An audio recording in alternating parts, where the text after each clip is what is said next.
BA प्रथम वर्ष के सेकंड पेपर के अंतर्गत आज हम मन्नू भंडारी द्वारा रचित ऊंचाई कहानी की समीक्षा करेंगे। इस समीक्षा को हम दो भागों में विभाजित करेंगे। पहले भाग के अंतर्गत ऊंचाई कहानी में के कथानक की मूल रूप से समीक्षा की जाएगी कि इसका प्रतिपाद्य क्या है, और दूसरे भाग में इस कहानी के जो उद्देश्य है उसकी हम समीक्षा करेंगे।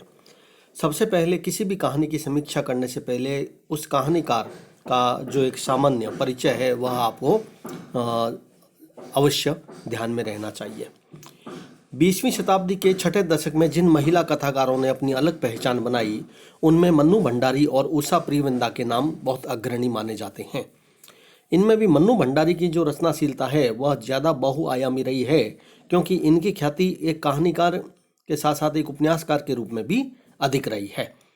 उन्होंने अपनी कहानियों में बदलते मानवीय रिश्तों को तो उकेरा ही है, इनकी जो कई कहानियां हैं वह तो बहुत ही प्रसिद्ध हुई है, क्योंकि नई कहानी आंदोलन के जो कहानीकार है उसकी अग्रिम पंक्ति में मन्नू भंडारी का नाम गिना जाता है। इनकी जो एक कहानी है उस पर एक फिल्म भी बनी थी जिस कहानी का नाम था रजनीगंधा। मन्नू भंडारी को यदि आधुनिक कहानी में जिन कहानीकारों की गिनती में उनको आगे गिना जाता है, जिस कहानी से एक प्रकार से उनका हम टर्न मान सकते हैं, वह कहानियाँ यही सच है। मन्नू भंडारी की कहानियाँ जो है वह पात्रों के आंतरिक संसार का विश्वसनीयता के साथ उसका चित्रण करती है। उनकी कहानियों में कहीं भी हमें बनावटीपन नजर नहीं आता है। मन्नू भंडारी छठे दशक में महिला कथाकारों में अपनी अलग पहचान रखती है और आज तक इन्होंने अपनी अमिट छाप उनकी कहानियों के माध्यम से हमें दिखाई देती है। अपनी कहानियों में इन्होंने बदलते मानवीय संबंधों को मार्मिकता के साथ उकेरा। साथ ही इनकी कहानियों में जो पात्रों के आंतरिक संसार है उसका तो चित्रण है ही, साथ ही व्यक्तिगत रूप से रचनात्मक दृष्टि से भी उनको अपने जीवन में जो संघर्ष करना पड़ा था वह संघर्ष इनकी कहानियों में हमें बखूबी रूप से दिखाई देता है। नारी हृदय की अनुभूतियाँ, विवशताएं, वेदना, इन क्षणों का चित्रण इन्होंने बड़ी मार्मिकता से साथ किया। इसलिए इनकी कहानियाँ संवेदना के दृष्टिकोण से अधिक गहरी जान पड़ी है, क्योंकि पारिवारिक जीवन में नारी की जो विविध स्थितियां हैं उसका मनोवैज्ञानिक दृष्टिकोण से चित्रण मन्नू भंडारी ने ही किया है।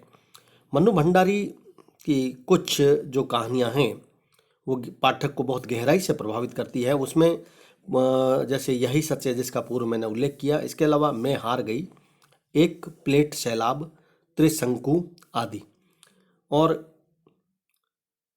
1 इंच मुस्कान। और इनका जो सर्वाधिक ख्याति जो इनको मिली थी वह उनके 2 उपन्यासों के कारण मिली थी। एक उपन्यास था आपका बंटी और दूसरा उपन्यास था महाभोज। महाभोज राजनीतिक चेतना परक उपन्यास है, जबकि आपका बंटी एक सामाजिक उपन्यास माना गया है।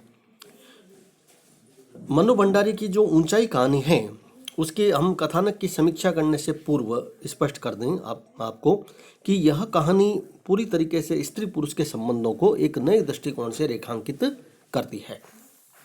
इस कहानी के अंतर्गत स्त्री और पुरुष के जो बीच संबंध हैं उन संबंधों में आपसी परस्पर विश्वास, निष्ठा या जो एक स्त्री के द्वारा जो एक गहराई व्यक्त की जाती है लेकिन पुरुष के द्वारा उस गहराई को न समझ पाना इस कहानी का एक मूल मंतव्य माना जा सकता है। इस कहानी के अंतर्गत 2 जो प्रमुख पात्र हैं पति पत्नी के रूप में, शिवानी और शिशिर। इस कहानी में पति पत्नी के जो आदर्श संबंध है उसका तो विवेचन है ही, साथ ही एक दूसरे के प्रति जो संदेह शंका है उसका चित्रण बीच बीच में करके कहानीकार ने इस कहानी में रोचकता का समावेश किया है।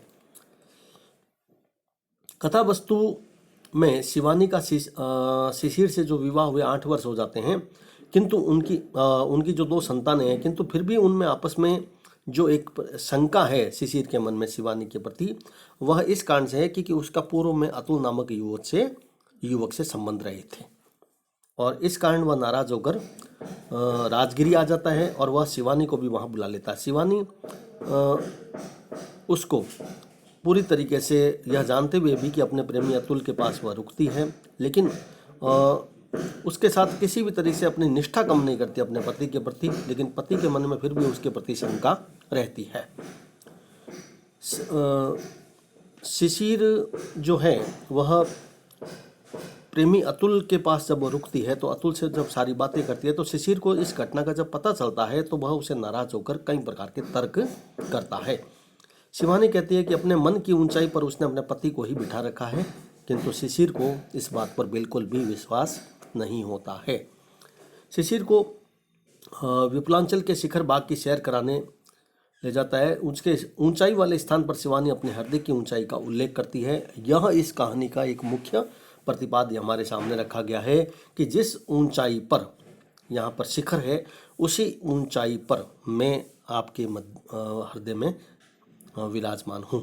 किंतु वह शिशिर के भ्रम का निराकरण करने का पूरी कहानी में प्रयास करती है और तब अंत में ही शिशिर आखिर मानता है और वे दोनों प्रसन्नता से घर लौट जाते हैं और आते समय गर्म कुंड में स्नान भी करते हैं। कुल मिलाकर ऊंचाई कहानी का जो एक संक्षिप्त कथानक मैंने आपके सामने प्रस्तुत किया है वह स्त्री और पुरुष, दूसरे शब्दों में कहें तो जो दाम्पत्य संबंध है पति पत्नी के, उसके जो आपसी विश्वास और एक निष्ठा पर टिके हुए होते हैं उसमें किसी प्रकार की शंका का समावेश उचित नहीं कहा जा सकता। मधुर संबंधों की पुष्टि ही दाम्पत्य संबंधों में होनी चाहिए। इस तथ्य को मनु भंडारी ने इस कहानी में रूपायित किया है। अतुल को शिवानी का जो पूर्व का जो उसका संबंध, उसका जीवन साथी, उसका जो एक संबंधों के रूप में उसका जो चित्रण है, उसके बावजूद भी वह शिशिर को ही चाहती है क्योंकि वह उसका पति है और उसने अतुल से कोई विवाह नहीं किया था।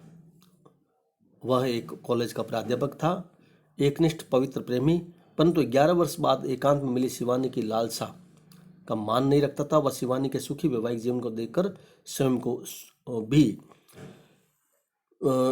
सुखी मानने लगता है। कष्ट सहिष्णु, दूसरों की अनुकंपा न चाहने वाला शिशिर का जो आदर सम्मान करने वाला, बच्चों से स्नेह रखने वाला जो एक व्यक्तित्व है शिशिर का, वह इस कहानी का एक प्रमुख पात्र के रूप में माना जा सकता है। इस कहानी के अंतर्गत कहानीकार मनु भंडारी के द्वारा पूरी तरीके से कथानक और उसकी मूल संवेदना पर ही कहानी को पूरी तरीके से केंद्रित रखा गया है। किसी भी कहानी का जो कथानक होता है वह 3 भागों में विभक्त होता है। एक तो या तो वह ऐतिहासिक होता है या काल्पनिक होता है या दोनों उसका मिलाकर होता है। यदि हम ऊंचाई कहानी का कथानक देखें तो वह पूरी तरीके से मौलिक कथानक है किंतु काल्पनिक है। और काल्पनिक जो कथानक होता है वह उत्पाद कथानक के अंतर्गत माना जाता है। तो ऊंचाई कहानी के कथानक की जो मूल विशेषता है वह उसकी मौलिकता के रूप में मानी जा सकती है। इसके साथ साथ पूरी कहानी में परिवेश के जीवंत और संभाव्य घटनाओं का चित्रण हमारे सामने प्रकट किया गया है।